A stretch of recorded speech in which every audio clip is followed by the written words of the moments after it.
Hi YouTube. The time right now is probably 20 minutes after 12 a.m. in the morning uh, on a Saturday. And I promised that I was going to upload a video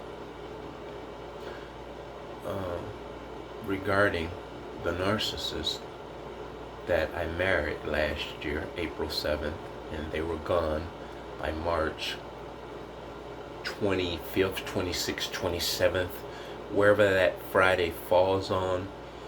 And the third to last week of March, they were gone after 3 days of being absent from my house, and about 3 weeks prior to that of no contact. She wouldn't leave my house to go back down to where she came from, which is basically not even 2 minutes away from where I live, to her mother's house. So the abandonment caused her to jump ship, and it worked. Great tactic, and I was elated.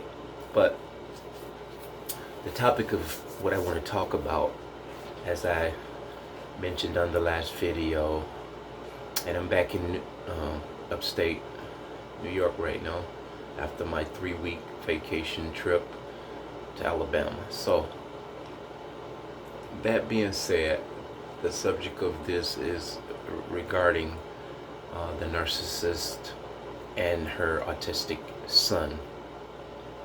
He's high functioning autism, by the way, but he has the normal cues of an autistic kid, repetitive, just different things like that. But great kid all around for the most part. Just got a call today, I think, if not yesterday, from his school.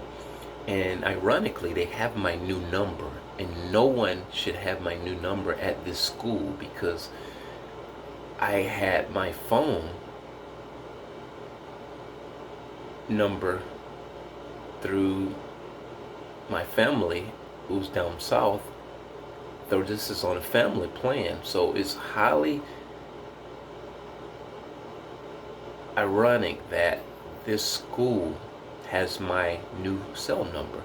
And the psychologist there for this kid, her kid, contacted me in an attempt to get some feedback with how he was progressing, and I informed them that he no longer lives here.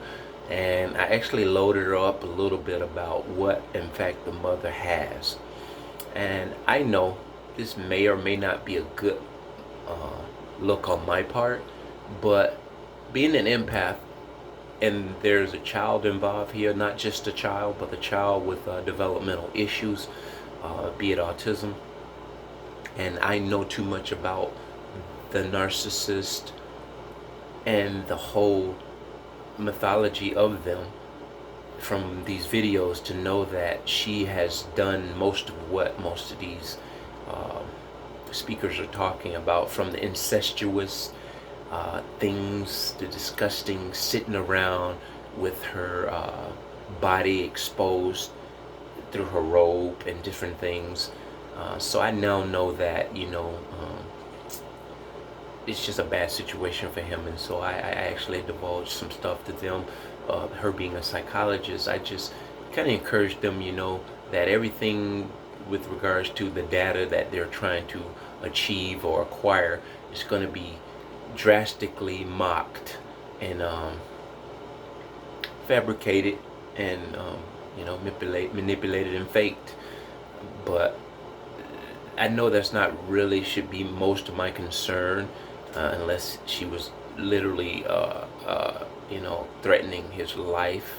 And in a sense, to me, I think this is life or death for this kid, because she causes him to rage and different things like that, gaslights him all the time, triangulates him by way of whoever. And this is the point of this video I want to touch on. And someone listening to this video I guarantee you will relate to this, whether the child involved in your situation is autistic or not. The children can be, and some often are always, used by the narcissist as a pawn or a chess piece. They hate their children. They don't love them. How can you love when you're only thinking about yourself? And you don't even think about yourself in a healthy way. It's almost like a person being raised in the wild. They just do whatever their mind damn well tell them to do. So, case in point, there was an incident one day with her kid. He actually was enraged. And looking back at it now, I walked into the house and she began to tell me that this kid is just out of control. Just, they give you blank statements, don't give you specifics as to why, but you don't really interrogate them extensively because all you're trying to do is bring about peace and solace to the house. And so she gave me some half-hearted remark like, "Oh, this kid is just so out of control. I don't know what to do with him." And so I looked at him and I said, "What is your problem, man?" He looked back at me, terrified and nervous, and saying, she always, and he couldn't really formulate what he wanted to tell me. And I looked at him with a stern look and I say, "You know what? You need to sit down and you need to calm down." And for some reason, he just was pacing and he just did not want to sit down. And he was flaring his hands and waving his arms and whatnot. And what I did was told him to sit down again and relax. He sat down and he attempted to get back up as I was speaking to him, pretty much right in his face. And I went on to just verbally tell him, "You're not supposed to lash out at your mother, and you definitely are not supposed to get physical with her." And he basically, in a rebellious rage, went to get up like, "You're not my dad." And based on the fact that he had already became very physical and combative with his mom, because she was almost out of breath when I came in there from, I guess, some of the tussling that they had been doing. And when he went to get up, I grabbed his wrist and I pinned his wrist down beside him on the sofa or the love seat. And he became very, very strong, very, very strong. But of course, I, being a lot bigger than him and knowing how to pin him to the point without really hurting him, I held his wrist, and the more I held his wrist, the stronger he got. And he just basically was just flaring and flexing and trying to get up. And he was like, it's just all just screaming, "Stop, turn me loose," this and that. And as I began to feel the strength up under me, I felt like it was in my best interest to restrain him and not to allow him to get up off of the sofa or the love seat, because for two reasons. Because he was so strong at that point. Had I let him get up, I felt like he would have probably overthrown me. And it was just a spur of the moment, adrenaline pumping. I just felt like it was for safety reasons for him and myself to keep him restrained. And so I continued to do that for probably a length of 2 minutes, maybe longer, I don't know, which is a substantial amount of time, because he's being autistic. They really get upset, they really get nervous, and it just throws them in a topsy-turvy. So I understood this, but in the matter of the time that it happened, I felt like this was the best thing to do. And so, in doing that for 2 or 3 minutes, and he finally realized he couldn't get up. I noticed his wrists were red and different things, and I went on to tell him, listen, he was out of breath, and anyway, so I said, uh, I told you to sit and remain calm. You became very, very combative, so I had to restrain you. So I continued to talk to him in a calm fashion, and I said, under no circumstances do you rebel or you lash out at adults. And da da da da da went on for a few more minutes. I looked at his mom. I said, listen. And at the same time, I believe she was trying to tell me to stop, turn him loose, turn him loose. You're hurting him. I neglected to mention that. So in her doing this, and at the same time, she was basically amping him up and making bad matters worse, because he was going on the side of what she was saying, so he was becoming more and more stronger. And so it was just basically for the safety of me and him that I held him down. And all the while she's talking in my ear, and I'm telling her, you just relax, let me handle this. And just looking back at that was a triangulation like you would not believe. She sicked me on him like a hound dog, or just like an attack dog. She sicked me on this guy because she knew I held firm to discipline and the obedience of children. Something I thought she admired in me, and that she drastically needed in her situation. But now I know they don't care about you having stern boundaries. They're going to break them all. So back to this point. All of this ruckus going on, and once he finally relaxed, and I think she was even trying to intervene and grab my arm and trying to pull it off of his wrist. And in doing so, she just enraged this kid more and more and more. So I'm between a rock and a hard place. So I just held on for dear life to this kid. So after everything subsided, I felt it necessary. I said, I need to call the police, because you know what? This is a situation that should have never happened. I need for them to know what happened here and to address this in whatever way they need to address it. And so I called 911 on myself, and I explained to them what I had done. I restrained the kid, and in no way did I physically try to attack him or retaliate in a physical way other than restrain him, because he had become very combative. They came, and a female was with them, and it was a male cop, which was a very good idea, because I think just the female being in the room sort of calmed him down. They began to speak and talk, and they asked him what was the problem, and they asked him, did he ever talk back to his mom? Oh, when they came, I went out prior to them coming in the house, and I greeted them outside.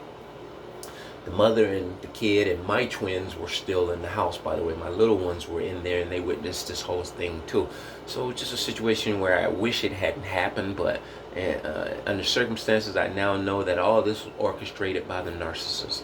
So it's an atrocious situation. It's disgusting, appalling, all those ugly words you could use, but they care less about what happens in these situations. They get this fuel supply, and they're good until the next chaotic situation they cause. So I went out to the curb, and I said, listen, I restrained this kid. I really didn't attack him. I didn't retaliate. But I believe under circumstances, I did the right thing, but I did feel like it was necessary to call you guys. In case, I didn't want this to linger and you try to piece this together or whatever. I wanted to know that he was okay. I'm calm. I'm not upset. I'm just really disappointed that this had to take the turn that it took. And I said, if you can go in there, he's a very rebellious kid. If you could just kind of talk to him in the sense of letting him know that if he continues to do this stuff, that he will go to jail. Namely, not talking back, but getting physically in his mother's face, calling her derogatory names, this and that and other. And I said, just sort of give him a scare tactic. In which they went in and talked to him, and they kind of said, well, you know, we'll talk to him. Didn't agree with me or disagree, but they went in and they talked to him, and the male cop said, eventually asked him, he said, hey, do you talk back to your mom? He said, do you ever threaten her? He said, sometimes. This is what the kids say, and this is an autistic kid for you. They will be very brutally honest without even realizing the consequences of what they're saying. And so he said, sometimes. And when he said, sometimes he threatens his mom, that cop took a whole 180 and just kind of went in a little bit verbal on him and say, don't you ever threaten your mom. He said, or I'll come back and I'll take my belt off and spank you myself. And I thought that was kind of funny, but I tried to hold my laughter because it was kind of funny, because the kid sort of got concerned there. And so this was all on my part and the cop's part. This was a mutual effort to try to see if we could, you know, turn the tides on this kid's attitude, not knowing that the mother was the culprit. She was the one who was fanning the flames. And so I didn't know that at the time, only knew that, and now I'm piecing that together as I'm reading about narcissists. And so there was many other instances where I now know she's gaslighted and triangulated this kid, and used, even triangulated me with my daughter, telling me my daughter told her one time, your girl, she used to always say your girl or your boy. Never even called her child my son. She would say the kid. They don't acknowledge anyone or anything as being a person. And so, back to the kid. The cop, you know, kind of gave him a little bit of a pep talk, and I videoed a short clip of that too, and I think I still have it on my phone. And he turned him around and he put the cuffs on him after he had said that he threatens her sometime. He turned him around and he handcuffed him, and then he said, you know, if you do that again, I'll come here and take my belt off myself. And so he questioned him a little bit more with the handcuffs on. And at this point, I think the kid really thought he was going to jail, and that was by design. What I think he was very needed. You know, I thought, because the kid just seemed so rebellious. And of course, obviously, if someone is agitating someone that already has a disability, she used to agitate me. And you know, I don't consider myself with a disability, mental health disability, and you know, just being a conscious thinker. Some of the stuff she would do just didn't make any sense. And that's what it serves to do, make no sense and agitate you. So they took the cuffs off eventually, and they talked to him a little while longer and talked to us, and it was a harmonizing ending. So everybody kind of, you know, were pretty solemn. But I think what they did, they took him with them, and they took him to the hospital, which was a protocol for a situation whenever a kid that's disabilities or whatever, or a kid involved in anything physically, they take him and get him evaluated. So on and on and on, they took him overnight evaluation. I now believe in my heart of hearts that this woman used this as a ploy to smear me, devalue me, discredit me. And I believe this was probably 6 months before we even got married, maybe even longer. She had already began to do this discrediting, degrading, and devaluing.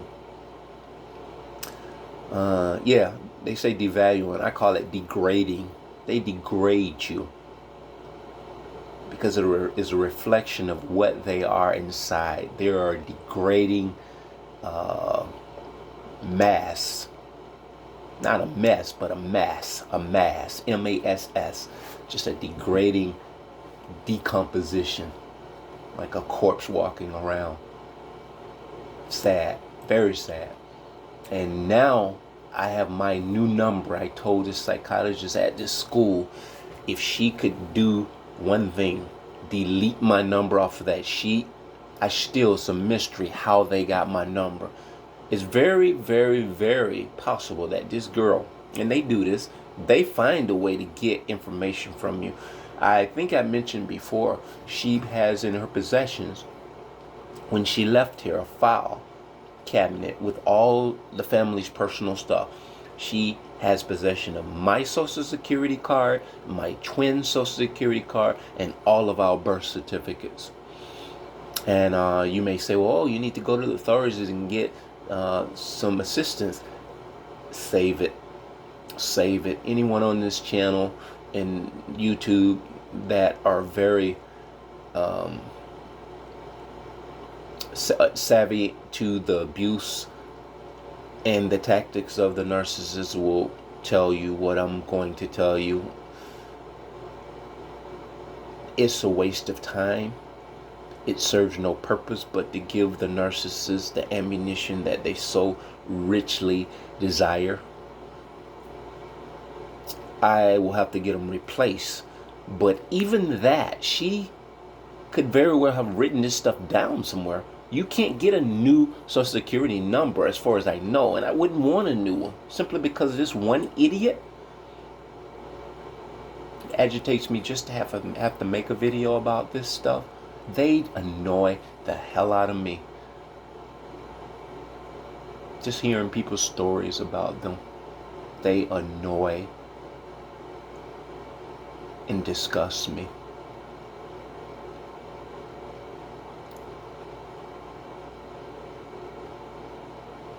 There are people on this channel that are doing a consistent job of bringing awareness to these animal-minded human beings. And I want to do my due diligence to do the same thing. I hope and pray to never let the fire go out in me about this. This is urgent. This is a pertinent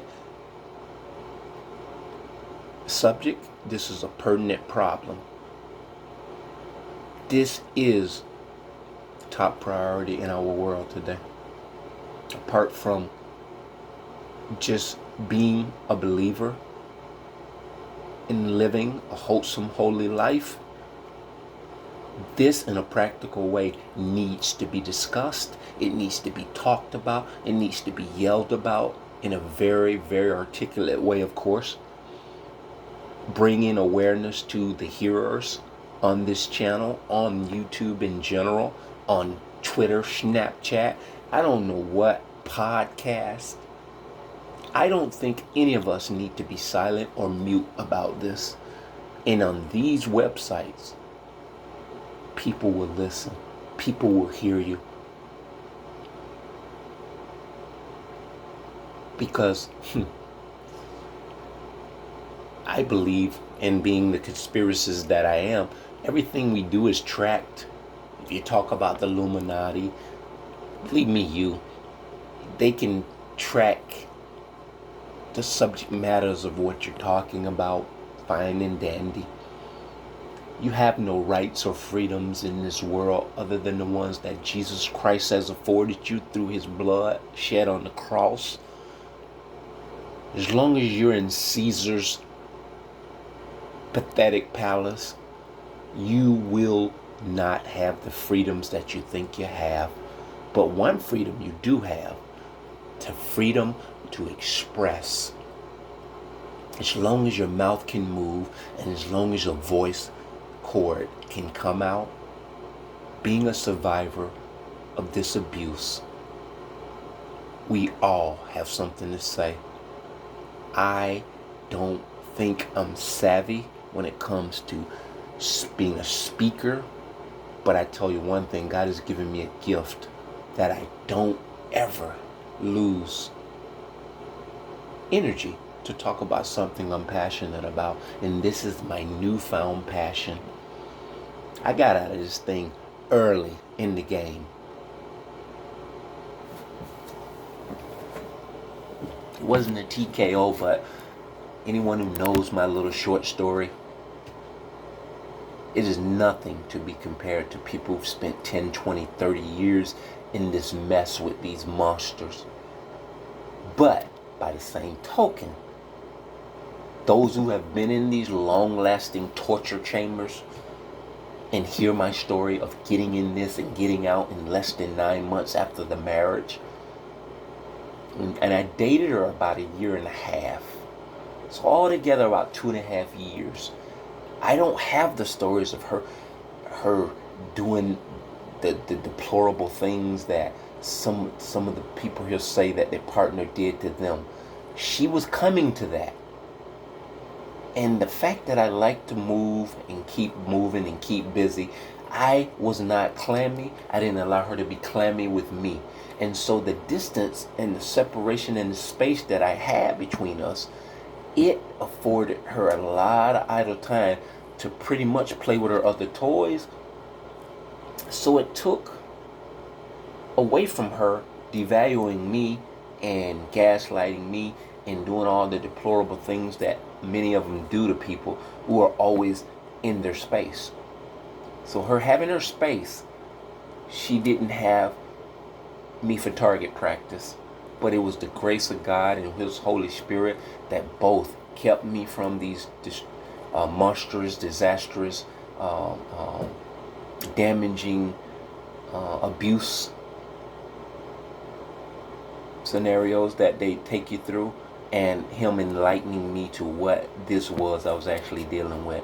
And not only to get the knowledge, once I Googled what makes a person not show true remorse, from that day to this one, I have never ceased to go a day without listening to 2 or 3 videos by various coaches, survivors, and what have you, psychologists, and some of the best psychologists. Dr. Romney being one of them, in my opinion, that has the scoop on this, and she's devoted a lot of her life to this specific disease of narcissist personality disorder. So I too want to be able to contribute to this channel. Now, the story I gave you guys entailed in its entirety a narcissist who has used and will continue to use her disabled,